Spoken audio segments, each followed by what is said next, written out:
सोमवार का यह व्रत तो प्रभु से सीधा संवाद बन जाता है। ना माला चाहिए, ना कोई विशेष विधान, बस सच्चा दिल हो और भोले का नाम हो तो हो जाता है कल्याण। ओम नमः शिवाय, हर हर महादेव। प्यारे भक्तों, आज आप सभी श्रवण करेंगे सोमवार व्रत की पौराणिक कथा। भक्तों, सोमवार का व्रत करने और कथा सुनने से भोलेनाथ की कृपा से भक्तों की हर मनोकामना अवश्य ही पूरी होती है। तो आइए बड़े ही श्रद्धा और प्रसन्नचित मन से भगवान शिव में मन लगाकर इस दिव्य कथाओं का श्रवण करें। किसी नगर में एक धनी व्यापारी रहता था। दूर दूर तक उसका व्यापार फैला हुआ था। नगर के सभी लोग उस व्यापारी का सम्मान करते थे। इतना सब कुछ संपन्न होने के बाद भी वह व्यापारी बहुत दुखी था, क्योंकि उसका कोई पुत्र नहीं था, जिस कारण अपने मृत्यु के पश्चात व्यापार के उत्तराधिकारी की चिंता उसे हमेशा सताती रहती थी। पुत्र प्राप्ति की इच्छा से व्यापारी प्रत्येक सोमवार भगवान शिव का व्रत पूजा किया करता था और शाम के समय शिव मंदिर में जाकर शिव जी के सामने घी का दीपक जलाया करता था। उसकी भक्ति देखकर माँ पार्वती प्रसन्न हो गई और भगवान शिव से उस व्यापारी की मनोकामना पूर्ण करने का निवेदन किया। भगवान शिव बोले, इस संसार में सबको उसके कर्म के अनुसार फल की प्राप्ति होती है। जो प्राणी जैसा कर्म करते हैं उन्हें वैसा ही फल प्राप्त होता है। शिव जी द्वारा समझाने के बावजूद माँ पार्वती नहीं मानी और उस व्यापारी की मनोकामना पूर्ति हेतु वे शिव जी से बार बार अनुरोध करती रही। अंततः माता के आग्रह को देखकर भगवान भोलेनाथ को उस व्यापारी को पुत्र प्राप्ति का वरदान देना पड़ा। वरदान देने के पश्चात भोलेनाथ माँ पार्वती से बोले, आपके आग्रह पर मैंने पुत्र प्राप्ति का वरदान तो दे दिया, परंतु इसका यह पुत्र 16 वर्ष से अधिक समय तक जीवित नहीं रहेगा। उसी रात भगवान शिव उस व्यापारी के स्वप्न में आए और उसे पुत्र प्राप्ति का वरदान दिया और उसके पुत्र की 16 वर्ष तक जीवित रहने की भी बात बताई। भगवान के वरदान से व्यापारी को खुशी तो हुई, लेकिन पुत्र की अल्पायु की चिंता ने उस खुशी को नष्ट कर दिया। व्यापारी पहले की तरह सोमवार के दिन भगवान शिव का विधिवत व्रत करता रहा। कुछ महीनों के बाद उसके घर एक अति सुंदर बालक ने जन्म लिया और घर में खुशियां ही खुशियां भर गई। बहुत धूमधाम से पुत्र जन्म का समारोह मनाया गया, परंतु व्यापारी को पुत्र जन्म की अधिक खुशी नहीं हुई, क्योंकि उसे पुत्र की अल्प आयु के रहस्य का पता था। जब पुत्र 12 वर्ष का हुआ तो व्यापारी ने उसे उसके मामा के साथ पढ़ने के लिए बनारसी भेज दिया। लड़का अपने मामा के साथ शिक्षा प्राप्त हेतु चल दिया। रास्ते में जहाँ भी मामा भांजे विश्राम हेतु रुकते, वहीं यज्ञ करते और ब्राह्मणों को भोजन कराते। लंबी यात्रा के बाद मामा भांजे एक नगर में पहुँचे। उस दिन नगर के राजा की कन्या का विवाह था, जिस कारण पूरे नगर को सजाया गया था। निश्चित समय पर बारात आ गई, लेकिन वर का पिता अपने बेटे के एक आंख से काने होने के कारण बहुत चिंतित था।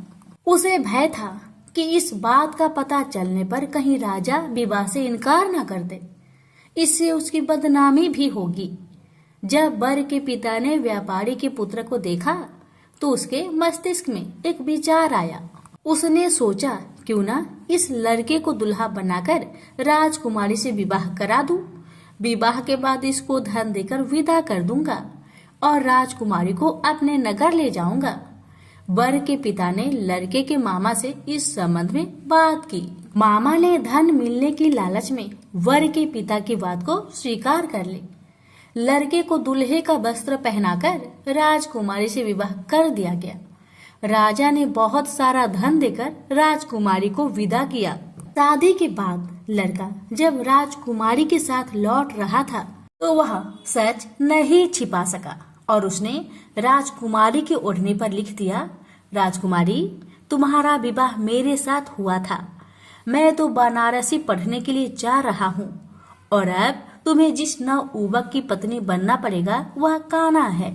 जब राजकुमारी ने अपनी ओढ़नी पर लिखा हुआ पढ़ा तो उसने कान्हे लड़के के साथ जाने से इनकार कर दिया। राजा को जब ये सब बातें पता लगी तो उसने राजकुमारी को महल में ही रख लिया। उधर लड़का अपने मामा के साथ बनारसी पहुंच गया और गुरुकुल में पढ़ना शुरू कर दिया। जब उसकी आयु 16 वर्ष की हुई तो उसने यज्ञ किया। यज्ञ की समाप्ति पर ब्राह्मणों को भोजन करवाया और खूब अन्य वस्त्र दान किए। रात को वह अपने शयन कक्ष में सो गया। शिव के वरदान के अनुसार शयन अवस्था में ही उसके प्राण पेखरू उड़ गए। सूर्योदय पर मामा मृत भांजे को देखकर रोने पिटने लगा। आसपास के लोग भी एकत्र होकर दुख प्रकट करने लगे। लड़के के मामा के रोने विलाप करने के स्वर समीप से गुजरते हुए भगवान शिव और माता पार्वती ने भी सुने। माता पार्वती ने भगवान से कहा, प्राणनाथ, मुझे इसके रोने का स्वर सहन नहीं हो रहे, आप इस व्यक्ति के कष्ट को अवश्य दूर करें। भगवान शिव ने माता पार्वती के साथ अदृश्य रूप में समीप जाकर देखा तो भोलेनाथ माता पार्वती से बोले, यह तो उसी व्यापारी का पुत्र है जिसे मैंने 16 वर्ष की आयु का वरदान दिया था। इसकी आयु पूरी हो गई है। माँ पार्वती ने फिर भगवान शिव से निवेदन कर उस बालक को जीवन देने का आग्रह किया।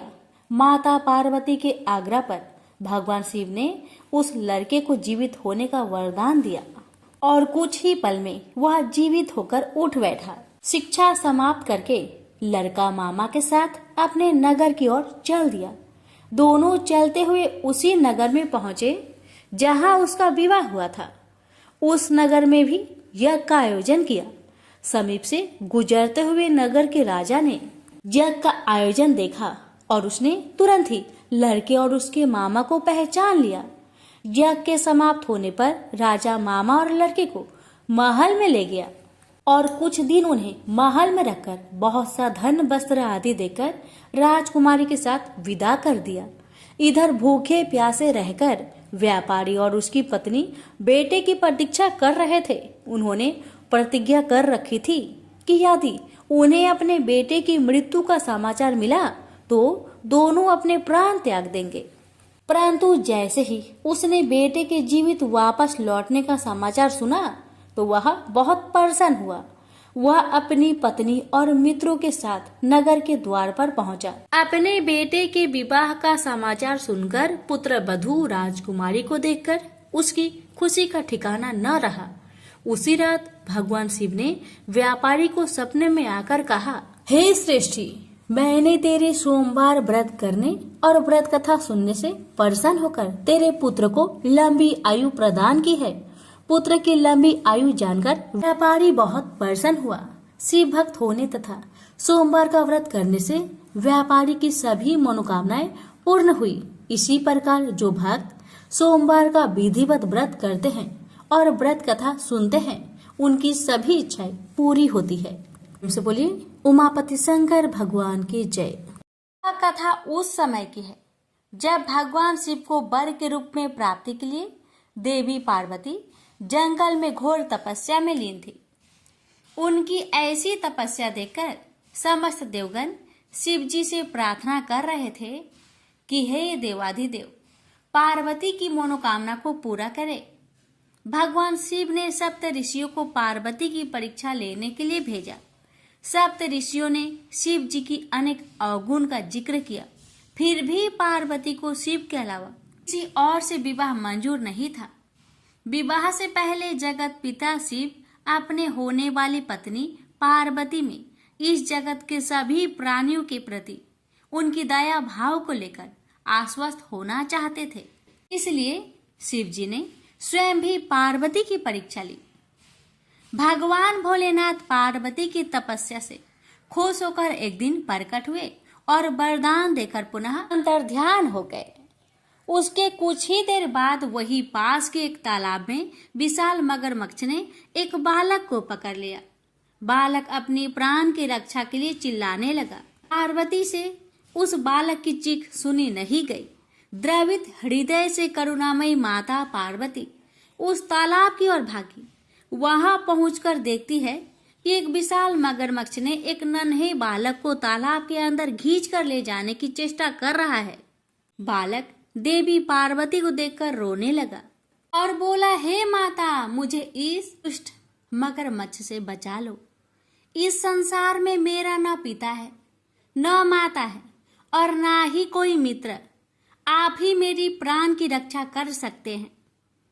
ये सुन माता पार्वती की हृदय और भी द्रवित हो गई और वो बोली, हे ग्रह, तुम इस नन्हे बालक को छोड़ दो। मगरमच्छ बोला, मैं भला क्यों छोड़ूं? इस समय पर जो मुझे मिलता है उसे अपना आहार समझकर ग्रहण कर लेता हूँ। यही मेरा नियम है। मैं इस बालक को नहीं छोड़ूंगा। देवी पार्वती ने पुनः विनीत की, हे ग्रह, तुम इसको छोड़ दो। बदले में तुम्हें जो भी चाहिए वह बोलो। मगरमच्छ बोला, मैं एक ही शर्त पर इस बालक को छोड़ सकता हूँ। वह ये है कि आपने महादेव का जो तपस्या किया है उस तप का फल मुझे दे दीजिए। माता पार्वती तुरंत तैयार हो गई। वो बोली, मैं अपने तप का फल तुम्हें दे दूंगी, लेकिन तुम इस बालक को मुक्त करो। मगरमच्छ फिर बोला, हे देवी, आप ठंडे दिमाग से सोचकर फैसला लो। आवेश में आकर संकल्प मत लो। आपने जो हजारों वर्षों से तप किया है वो देवता से भी संभव नहीं है और उस तप का फल इस तुच्छ बालक के जान के बदले चला जाएगा। माता पार्वती बोली, हे ग्रह, मेरा निश्चय अटल है। मैं अपने हजारों वर्षों के तप का फल तुम्हें देती हूँ। तुम इसका जीवन बख्श दो। फिर माता पार्वती से तपस्या दान का संकल्प करवाया। तप का दान होते ही मगरमच्छ का शरीर एक तेज प्रकाश सा चमक उठा। मगरमच्छ बोला, हे देवी, देखो, आपके तप के प्रभाव से मैं प्रकाशमयी हो गया हूँ। आपने सालों की तपस्या एक बच्चे के लिए गवा दी। चाहो तो मैं तुम्हें अपनी गलती सुधारने का एक अवसर और दे सकता हूँ। पार्वती जी ने कहा, तब तो मैं पुनः कर सकती हूँ, किंतु यदि तुम इस बालक को निगल जाते तो क्या इसका जीवन पुनः वापस मिल पाता? देखते ही देखते बालक और मगरमच्छ दोनों ही अदृश्य हो गए। पार्वती जी ने सोचा, मैंने तप दान कर दिया, अब पुनः तपस्या प्रारंभ करती हूँ और फिर से तपस्या करने का संकल्प लिया। संकल्प लेते ही फिर से भगवान शिव प्रकट हुए और बोले, हे पार्वती, भला अब क्यों तपस्या करने जा रही हो? पार्वती जी ने कहा, प्रभु, मैंने अपनी सारी तपस्या दान कर दिया है। आपको पति के रूप में पाने के लिए मैं फिर से वैसा ही कठिन तपस्या कर आपको प्रसन्न करूंगी। शिव जी ने कहा, हे पार्वती, मगरमच्छ और लड़के दोनों ही रूपों में मैं ही था। तुम्हारा चित्त संसार के सुख दुख का अनुभव करता है या नहीं, इसकी परीक्षा लेने के लिए मैंने ही यह सब किया था। सभी रूपों में दिखने वाला मैं ही हूँ। तुमने अपना तपस्या मुझे ही दिया है। इस तरह पार्वती जी ने अपनी परीक्षा में सफल हुई। प्रेम से बोलिए, हर हर महादेव। प्राचीन काल से ही काशी शिव क्रीड़ा का केंद्र रहा है। एक बार भगवान शिव पार्वती सहित काशी पधारे। वे कुछ दिन काशी में रुके। तत्पश्चात मंदराचल पर चले गए। मंदराचल पर शीतल मंद समीर बह रही थी। शिव बड़ी तन्मयता से प्राकृतिक की छटा देखने लगे। तभी एकाएक पीछे से आकर पार्वती ने परिहास पूर्वक उनके दोनों नेत्र बंद कर दिए। पार्वती के हाथों के पसीने और शिव के चेहरे की तेज से शिव के नेत्रों की कोर से पानी टपक गया और उससे एक कारल मुख, भयंकर, क्रोधी, अंधा और कृष्ण वर्ण का बालक पैदा हो गया। वह पैदा होते ही चिल्लाने और नाचने लगा और बार बार अपनी जीभ निकालकर डरावनी चेष्टाएं करने लगा। यह देख पार्वती भयभीत हो गई। उन्होंने शिव से उस विकराल बालक के विषय में पूछा तो शिव ने बताया कि वह उन्हीं का पुत्र है जो नेत्रों से पानी बहकर गिरने के कारण उत्पन्न हो गया है। पार्वती ने उसके पालन पोषण का दायित्व अपने सखी को सौंप दिया और वह बालक उनकी सखी द्वारा पोषित होने लगा। पार्वती जी ने उनका नाम अंधक रखा। इसी बीच हिरण्यकशिपु का भाई हिरण्याक्ष शिव की तपस्या में तत्लीन था। उसकी तपस्या से प्रसन्न होकर शिव प्रकट हुए और उन्होंने उससे वर मांगने को कहा। उठो पुत्र, मैं तुम्हारे तप से प्रसन्न हूँ, बोलो क्या वर मांगते हो। हिरण्याक्ष बोला, भगवान, मुझे एक पुत्र की कामना है। मेरे भाई के तो 4 पुत्र हैं, किंतु मेरी पत्नी की गोद खाली है। कृपया मुझे पुत्र प्राप्ति का वरदान दे। शिव बोले, तुम्हारे भाग्य में पुत्र प्राप्ति का योग नहीं है दैत्यराज, लेकिन मैं तुम्हें अपना पुत्र दे सकता हूँ। वह अंधा है परंतु बहुत बलशाली है। भविष्य में वह महाबलवान पुरुष बनेगा। यह कहकर शिव ने अंधक को हिरण्याक्ष के हाथों में दे दिया। हिरण्याक्ष अंधक को लेकर खुशी खुशी अपने राज्य लौट गया। अंधक राजमहल में बड़ा होने लगा। तभी देवासुर संग्राम छिड़ गया और भगवान विष्णु द्वारा हिरण्याक्ष मारा गया। हिरण्याक्ष का बड़ा भाई हिरण्यकशिपु छिपकर भाग निकला। हिरण्याक्ष के मरने के बाद राजमहल में अंधक की उपेक्षा होने लगी। उसके अन्य चचेरे भाई और संगी साथी उसे चिढ़ाने लगे। इससे अंधक दुखी रहने लगा। एक दिन उनके व्यवहार से तंग आकर वह तपस्या करने निकल पड़ा और एक निर्जन वन में पहुंचकर ब्रह्मा जी की साधना में लीन हो गया। तप करते हुए उसे कई वर्ष बीत गए। उसके तप से प्रसन्न होकर ब्रह्मा जी प्रकट हुए और उससे वर मांगने को कहा। अंधक ब्रह्मा जी के चरणों में गिरकर बोला, पितामह, मुझे ऐसा वर दीजिए कि मेरा अपमान करने वाले मेरे सभी भाई मेरी दास्ता करे, मेरे दिव्य नेत्र हो जाए, मेरी किसी के द्वारा मृत्यु ना हो। यह सुनकर ब्रह्मा जी बोले, और सब तो ठीक है बस, तुम्हारे नेत्र दिव्य हो जाएंगे। तुम्हारे सारे भाई भी तुम्हारा दास्ता स्वीकार कर लेंगे, किंतु तुम मनुष्य हो और काल चक्र का नियम है कि कोई भी मनुष्य मृत्यु से अछूता नहीं रह सकता। अंधक बोला, तो फिर ऐसा ही वरदान दीजिए कि मेरे शरीर से निकले रक्त की एक एक बूंद से मेरे जैसे पराक्रमी वीर उत्पन्न हो जाए। ब्रह्मा जी बोले, ठीक है, मैं तुम्हें यह वरदान देता हूँ, साथ ही ये भी वरदान देता हूँ कि तुम्हारी मृत्यु विष्णु तथा शिव के द्वारा नहीं होगी। अंधक को वरदान देकर ब्रह्मा जी अंतर्ध्यान हो गए और अंधक वरदान पाकर एकदम सुपुष्ट एवं नेत्रवान पुरुष बन गया। वह वापस दैत्यपुरी लौट आया। वरदान प्राप्त करके वह बेहद कामुक हो गया।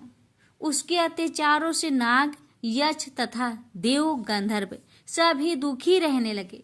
वे सब ब्रह्मा जी की शरण में पहुंचे, किंतु ब्रह्मा जी ने उन्हें कोई अवशासन नहीं दे सके, क्योंकि अंधकासुर उन्हीं के वरदान स्वरूप तो यह उत्पात मचाए हुए था।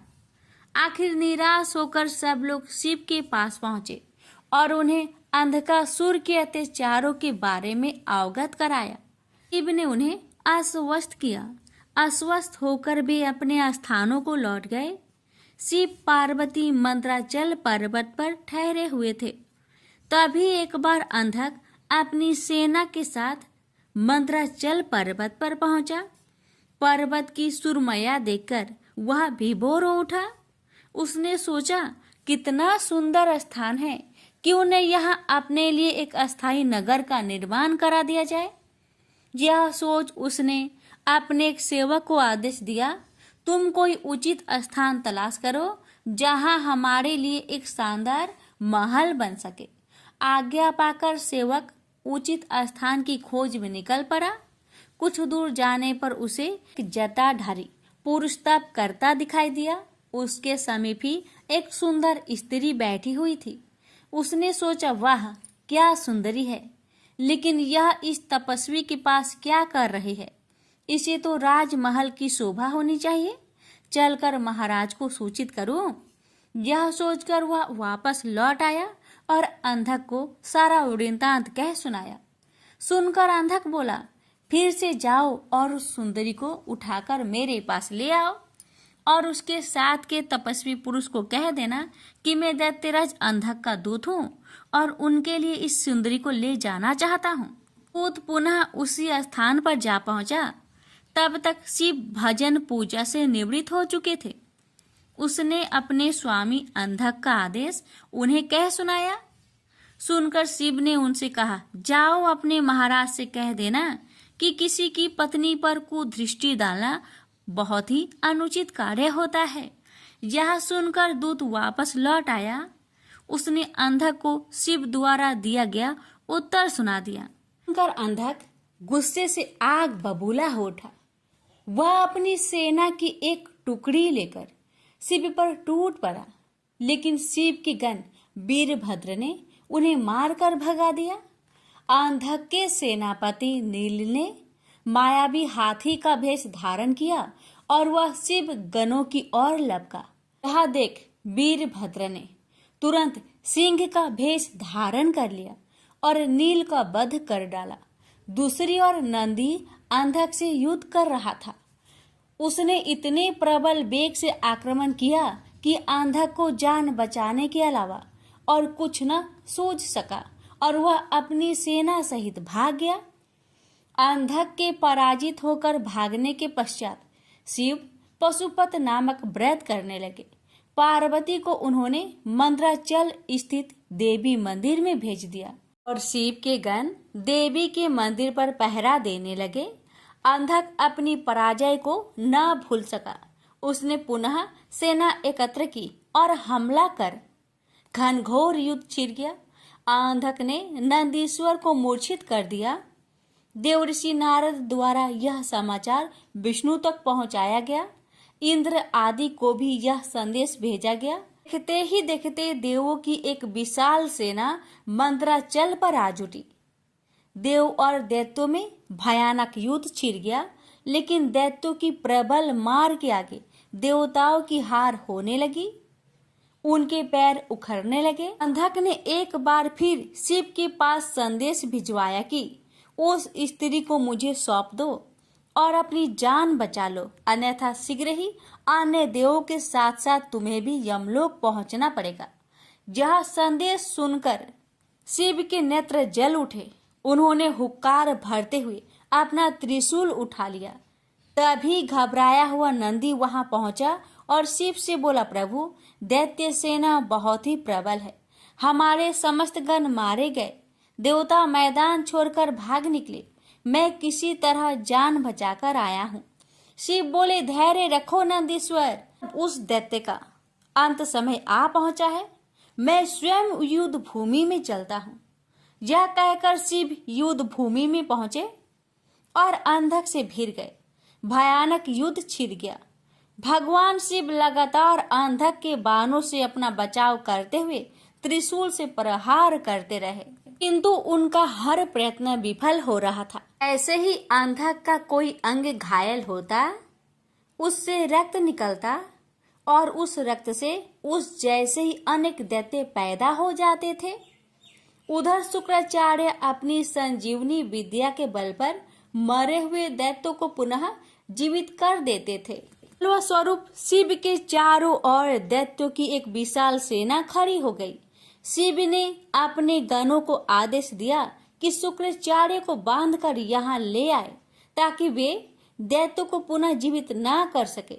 गण शुक्राचार्य को बांधकर ले आए और शिव के सम्मुख खड़ा कर दिया। फिर भगवान शिव ने विराट रूप धारण कर लिया। उनका मुंह खुला और देखते ही देखते उन्होंने शुक्राचार्य को निगल लिया। इससे शिव गणों का उत्साह दुगना हो गया। उन्होंने दुगने जोश से दैत्यों का संहार करना आरंभ कर दिया।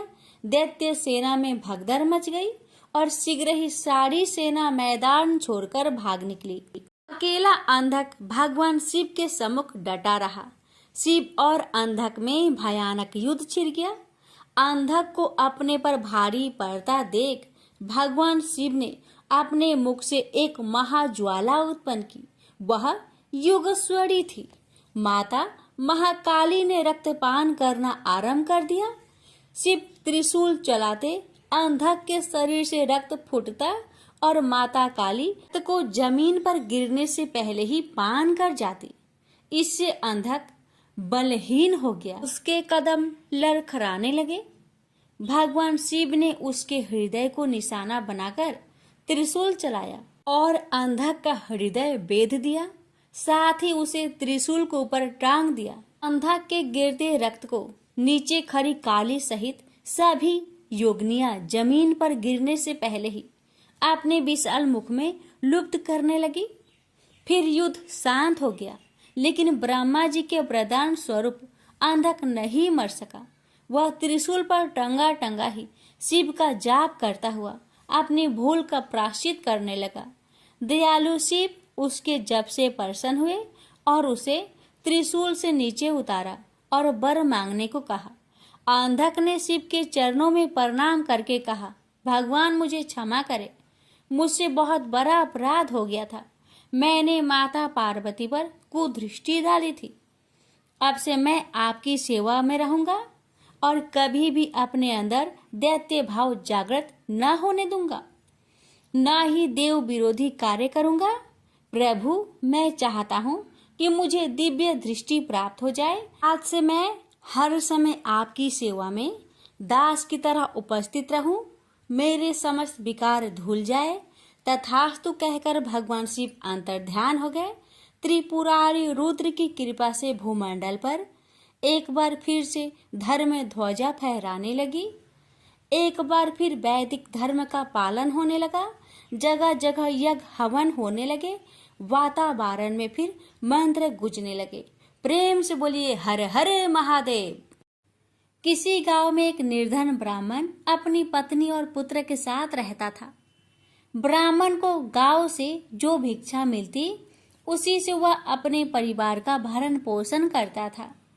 एक दिन ब्राह्मणी अपने पति से बोली, मुझे अपनी कोई चिंता नहीं है स्वामी, मैं आपके साथ भूखी प्यासी रहकर भी अपना जीवन व्यतीत कर सकती हूँ, लेकिन मुझे अपने बेटे की भूख प्यास नहीं देखी जाती। ब्राह्मण बोला, मैं तुम्हारी भावनाओं को समझता हूँ प्रिय, लेकिन भाग्य का लेख को विधाता भी नहीं बदल सकता।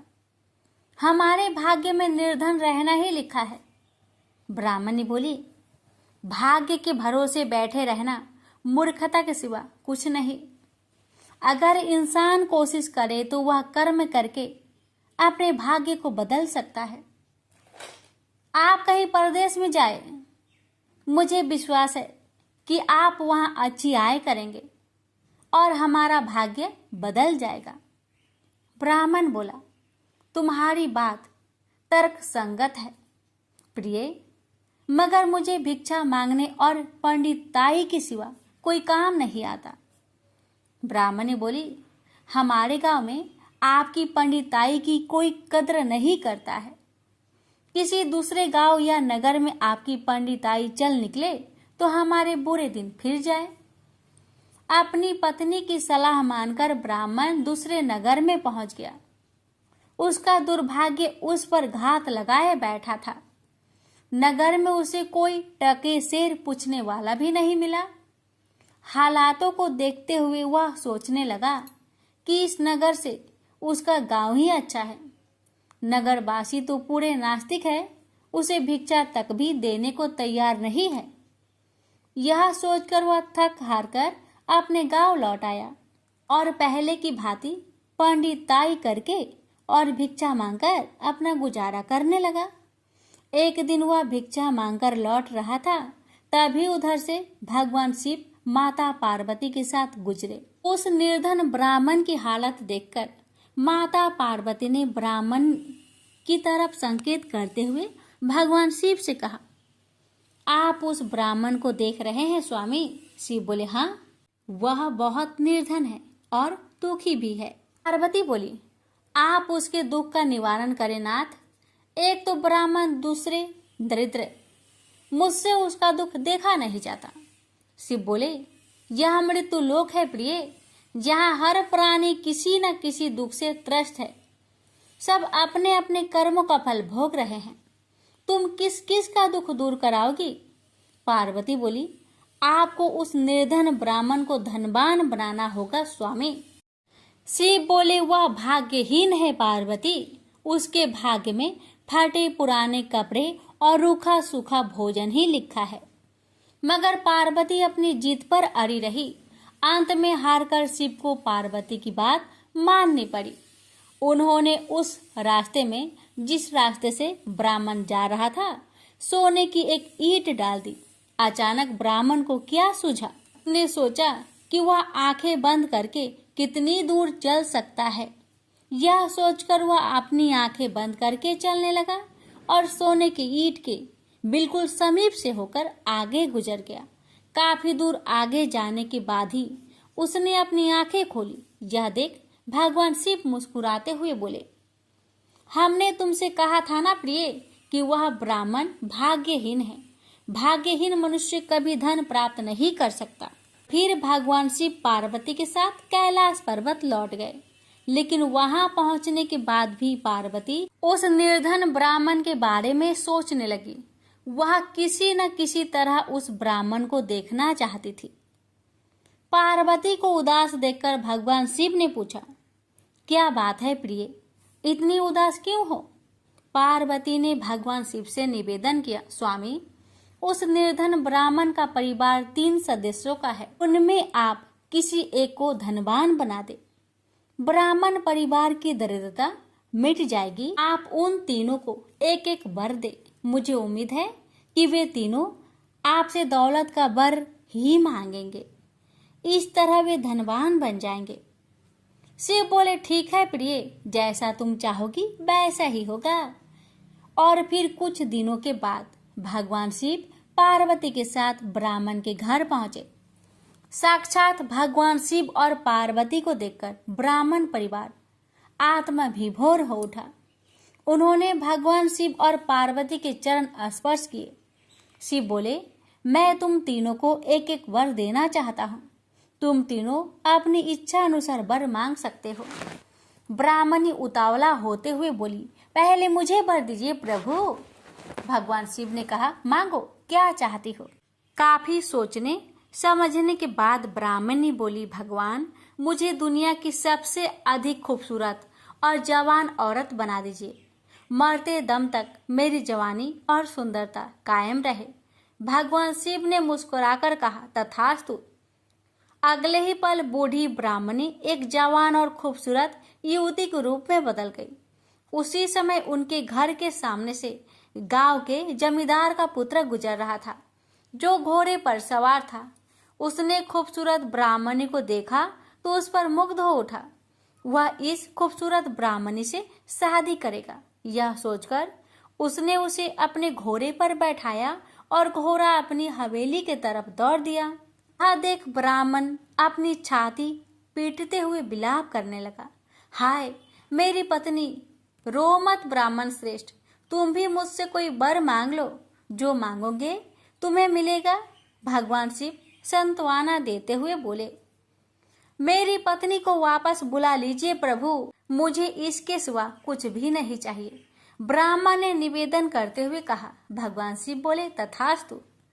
देखते ही देखते ब्राह्मणी वहां खड़ी थी। अपने पत्नी को अपने सामने देखकर ब्राह्मण राहत की सांस ली। भगवान शिव ने ब्राह्मण पुत्र से कहा, तुम क्या वर मांगते हो बेटा? ब्राह्मण पुत्र ने काफी सोचने समझने के बाद कहा, भगवान, मुझे कुछ नहीं चाहिए, लेकिन आप मेरी माँ को पहले जैसी बूढ़ी बना दीजिए। तथास्तु, भगवान शिव ने कहा, और अगले ही पल ब्राह्मणी पहले के समान बूढ़ी हो गई। ब्राह्मण परिवार की मूर्खता पर पार्वती ने अपना माथा पीटा। सोचने लगी कि तीनों ही वास्तव में ही भाग्यहीन हैं। विधि ने उनके भाग्य में जो लिख दिया है उसे देवी देवता भी नहीं बदल सकते। प्रेम से बोलिए हर हर महादेव। पार्वती जब भी अपने पति शिव के साथ दूसरे देवताओं के निवास स्थान पर जाती और वहां उनके सजे धजे सुंदर भवनों को देखती तो उन्हें बड़ी हीनता का बोध होता। वो यह महसूस करती कि हमसे छोटे छोटे देवताओं के पास भी बड़े बड़े भव्य भवन हैं, लेकिन हमारे पास कुछ भी नहीं। कहने को मैं आदिदेव शिव की पत्नी हूँ, लेकिन रहने के लिए मिली है कैलाश पर्वत की कंदराएं और पहनने के लिए वल्कल। किसी उचित आवास के अभाव में मैं अन्य सुख सुविधाओं का भी उपभोग नहीं कर सकती। एक दिन पार्वती ने अपने मन की यह व्यथा अपने पति शिव से कही। सुनकर शिव मुस्कुराए, फिर बोले, इसमें हीनता की कोई बात नहीं है देवी। प्रत्येक व्यक्ति की अपनी अपनी जीवन शैली होती है। हमारी जीवन शैली यही है। हम अपनी इस शैली को हीन क्यों समझे? अन्य देवगण प्रकृति से बहुत दूर है, जबकि हम प्रकृति की गोद में निवास करते हैं।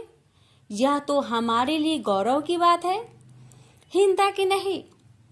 शिव के तर्कों से पार्वती संतुष्ट नहीं हुई और बोली, मुझे आपकी ये बातें समझ में नहीं आती देव। मुझे तो अपना एक आवास चाहिए, बहुत ही भव्य और सुख सुविधा से पूर्ण। शिव ने अपनी सहज मुस्कान के साथ उत्तर दिया, इसमें क्या मुश्किल है देवी। मैं अभी विश्वकर्मा को बुलवा देता हूँ, उनसे जैसा चाहे वैसा आवास बनवा ले। विश्वकर्मा को बुलवाया गया। पार्वती ने आदेश दिया, हमारे लिए एक ऐसा भवन बनाओ जैसा विश्व में कहीं ना हो। विश्वकर्मा ने आदेश स्वीकार किया। निर्माण कार्य प्रारंभ हो गया। कुछ ही समय में पार्वती की इच्छा अनुसार भव्य भवन तैयार हो गया। अपने भवन को देखकर पार्वती अति प्रसन्न हुई। गृह प्रवेश की तैयारी होने लगी। पार्वती चाहती थी कि गृह प्रवेश के समय सभी प्रमुख देवता हमारे यहाँ उपस्थित रहे। शिव ने अपनी सहमति दे दी। सभी प्रमुख देवी देवताओं को आमंत्रण भेजा गया। गृह प्रवेश के समय वे सब कैलाश पर्वत पर आ गए। उन्होंने पार्वती के भव्य भवन की भूरी भूरी प्रशंसा की। इन विश्व नियंता ब्रह्मा खामोश रहे। जब सब देवी देवता जाने लगे तो पार्वती ने ब्रह्मा जी से पूछा, देव क्या आपको यह आवास पसंद नहीं आया? ब्रह्मा जी ने आश्चर्य व्यक्त करते हुए पार्वती से ही प्रश्न किया, देवी मैंने ऐसा कब कहा? आपके चेहरे की भाव भंगिमा कुछ ऐसा ही कह रही है प्रभु। पार्वती ने अपनी शंका स्पष्ट की। फिर ब्रह्मा जी को मौन देखकर पार्वती ने अपनी बात आगे बढ़ाई, देव आप कुछ संकोच कर रहे हैं, स्पष्ट कहिए क्या बात है? ब्रह्मा जी ने तनिक रुककर उत्तर दिया, देवी और तो सब ठीक है, लेकिन इस प्रसाद पर शनि की कुदृष्टि है। इतना कहकर वे वहां से चले गए। पार्वती ने ब्रह्मा जी की बात शिव को बतलाई तो वे भी कुछ चिंता में पड़ गए। पार्वती ने शिव से पूछा, प्रभु शनि की दृष्टि से क्या हो सकता है? यह प्रसाद जल सकता है? शिव ने उत्तर दिया। यह सुनकर पार्वती भी चिंतित हो गई और बोली, प्रभु इसके लिए कोई उपाय कीजिए। शिव ने निराशा व्यक्त की। शनि की दृष्टि को हटाना सरल नहीं है देवी। शिव का उत्तर सुनकर पार्वती आवेश में आ गई और बोली, सरल क्यों नहीं है? आप अभी शनि लोक जाइए और शनि से कहिए कि वह हमारे प्रसाद पर से अपनी कुदृष्टि हटा ले। यदि वह मान जाए तो आप तत्काल उसे वरदान दे दीजिएगा, और यदि ना माने तो आप अपना डमरू जोर से बजा दीजिएगा। मैं स्वयं अपने प्रसाद को आग लगा दूंगी। यदि प्रसाद को जलना ही है तो यह मेरे ही हाथों से जलेगा, शनि की कुदृष्टि से नहीं। इसके बाद मैं शनि को श्राप दूंगी।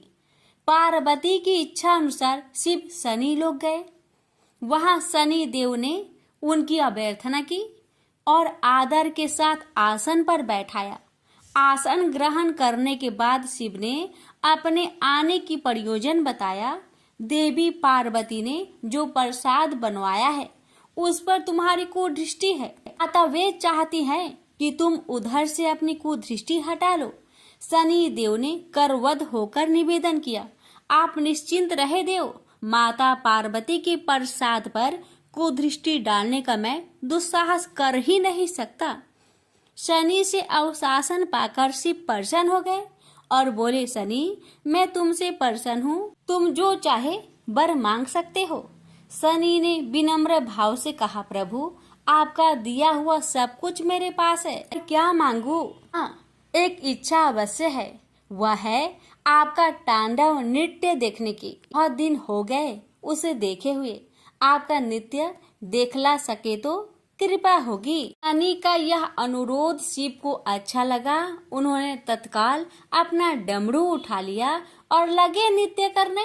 भोले भंडारी ये भी भूल गए कि माता पार्वती ने डमरू की आवाज सुनकर अपने नव निर्मित प्रसाद को जला देने की बात कही थी। बस डमरू बजा बजा कर वे नृत्य करते रहे। उधर पार्वती ने जब कैलाश पर डमरू की ध्वनि सुनी तो उन्होंने सोचा कि सनी ने अपनी कुदृष्टि हटाना अस्वीकार कर दिया है, अतः वे बहुत दुखी हुई। उन्हें लगा कि यदि मैं तत्काल अपने नव निर्मित आवास को आग लगा दूंगी तो वह सनी की कुदृष्टि से बच जाएगा। अतः उन्होंने स्वयं ही अपने प्रसाद में आग लगा दी। वह धू धू करके जल उठा। प्रसाद को जलता देख पार्वती का सनी पर क्रोध धीरे धीरे बढ़ने लगा और वे उसे श्राप देने के लिए तैयार हो गई। लेकिन उसी समय भगवान शिव वहां पहुंच गए। उन्होंने वहां प्रसाद को जलते देखा तो वे आश्चर्यचकित रह गए। उनकी समझ में ही नहीं आया कि यह कैसे हो गया। फिर अचानक उन्हें सब कुछ स्मरण हो आया। अपनी भूल का उन्हें एहसास हुआ। उन्होंने पार्वती जी को सब कुछ कह सुनाया। सच्चाई जानकर पार्वती को भी अपने जल्दबाजी पर दुख हुआ। अब सनी को श्राप देने का कोई अर्थ नहीं था। प्रत्यक्षतः उसका कहीं कोई अपराध नहीं था। फिर भी पार्वती और शिव को यह लग रहा था कि यह सब हुआ सनी की कुदृष्टि से ही। लेकिन इस स्थिति को देखते हुए वे उसे दोषी नहीं ठहरा सकते थे। प्रेम से बोलिए हर हर महादेव, सनी महाराज की जय हो। श्रवण करेंगे शिव चालीसा। जय गणेश गिरिजा सोवन, मंगल मूल सुजान, कहत अयोध्या दास, तुम देहु अभय वरदान। जय गिरिजापति दीन दयाला, सदा करत संतन प्रतिपाला, भाल चंद्रमा सोहत नीके, कानन कुंडल नाग फनीके। अंग गौर सिर गंग बहाए, मुंड माल तन छार लगाए, वस्त्र खाल बाघंबर सोहे, सभी को देखी नाग मन मोहे। मैना मातु की हवी दुलारी, वाम अंग सोहत छवि न्यारी, कर त्रिशूल सोहत छवि भारी, करत सदा शत्रुन क्षयकारी। नंदी गणेश सोहे तह कैसे, सागर मध्य कमल है जैसे, कार्तिक श्याम और गणराउ या छवि को कहे जात न काऊ। देवन जब ही जय पुकारा, तब ही दुख प्रभु आप निवारा, किया उपद्रव तारक भारी, देवन सब मिली तुम ही जुहारी। तुरंत सडानन आप पठायो, लमनी में महामारी गिराओ, आप जलंधर असुर संहारा, सूयस तुम्हार विदित संसारा। त्रिपुरासुर सन युद्ध मचाई, सब ही कृपा कर लीन बचाई, किया तप ही भगीरथ भारी, पूरब प्रतिज्ञा तासु पुरारी। दानिन मह तुम सम कोई नाही, सेवक स्तुति करत सदा ही, वेद नाम महिमा तौ गाई, अकथ अनादि भेद नहीं पाई। पर कट्टी उधती मंथन में ज्वाला, जरत सुरासुर भय विहाला, किन्ही दया तह करि सहाय, नीलकंठ तब नाम कहाई। पूरन रामचंद्र जबे किन्हा, जीत के लंक विभीषण तिन्हा, साहस कमल में हो रहे धारी, किन्हा परीक्षा तब ही पुरारी। एक कमल प्रभु राखे उजोई, कमल नयन पूजन चाह सोई। कठिन भक्ति देखी प्रभु शंकर, भय प्रसन्न दिए इच्छित वर। जय जय जय अनंत अविनाशी, कारत कृपा सबके घटवासी। दुष्ट सकल नित्य मोहि सतावे, भ्रमत रहो मोहि चरनावे। त्राहि त्राहि में नाथ पुकारो, यो ही अवसर मोहि अनुबारो। हे त्रिशूल शत्रुन को मारो, संकट से मोहि आन उबारो। माता पिता भ्राता सब होई, संकट में पूछत नाही कोई। स्वामी एक है आस तुम्हारी, आए हरहु मम संकट भारी। धन निर्धन को देत सदा ही, जो कोई जाचे सो फल पाही। स्तुति की है विधि करे तुम्हारी, क्षमहु नाथ अब चूके हमारी। शंकर हो संकट के नाशन, मंगल कारण विघ्न विनाशन। योगी यति मुनि ध्यान लगावे, शारद नारद शीस नवावे। नमो नमो जय नमः शिवाय, सुर ब्रह्मादि के पार न लाए। जो यह पाठ करे मन लाई, तापर होत है शंभु सहाय। प्रिनिया जो कोई हो अधिकारी, पाठ करे सो पावन हारी। पुत्रहीन कर इच्छा जोई, निश्चय शिव प्रसाद ते ही होई। पंडित त्रयोदशी को लावे, ध्यान पूर्वक होम करावे। त्रयोदशी व्रत करे हमेशा, ताके तनय नहीं रहे कलेसा। धूप दीप नेवत चढ़ावे, शंकर सम्मुख पाठ सुनावे। जन्म जन्म के पाप नसावे, अंत धाम शिवपुर में पावे। कहे अयोध्या दास आस तुम्हारी, जानी सकल दुख हरहु हमारी। नित्य नेम कर प्रताही, पाठ करो चालीसा। तुम मेरी मनोकामना, पूर्ण करो जगदीश। प्रेम से बोलिए हर हर महादेव। माता पार्वती की जय। शिव जी की आरती। ओम जय शिव ओंकारा, स्वामी जय शिव ओंकारा। ब्रह्मा विष्णु सदा शिव, अर्धांगी धारा। ओम जय शिव ओंकारा, स्वामी जय शिव ओंकारा।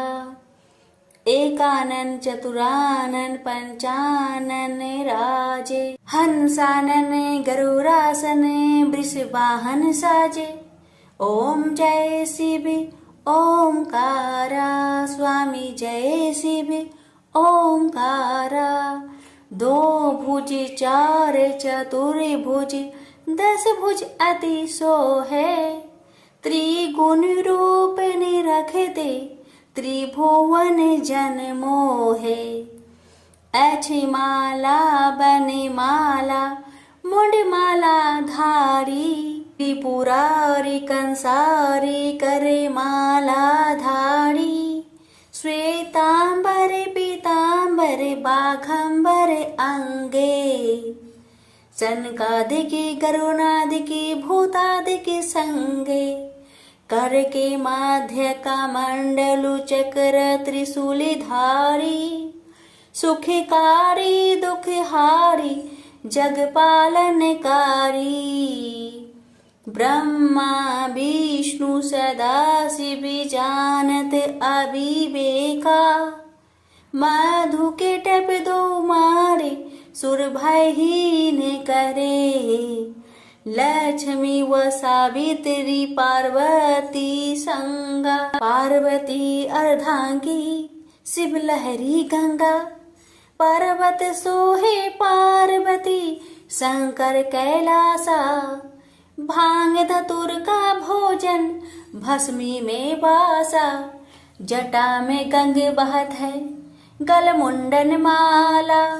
शेष नाग लिपटावत, ओढ़त मृगी छाला। काशी में विराजे विश्वनाथ, नंदी ब्रह्मचारी। नीत उठ दर्शन पावत, महिमा अति भारी। त्रिगुण स्वामी जी की आरती, जो कोई नरे गावे। कहत शिवानंद स्वामी, मनवांछित फल पावे। ओम नमः शिवाय, हर हर महादेव। माता पार्वती की जय।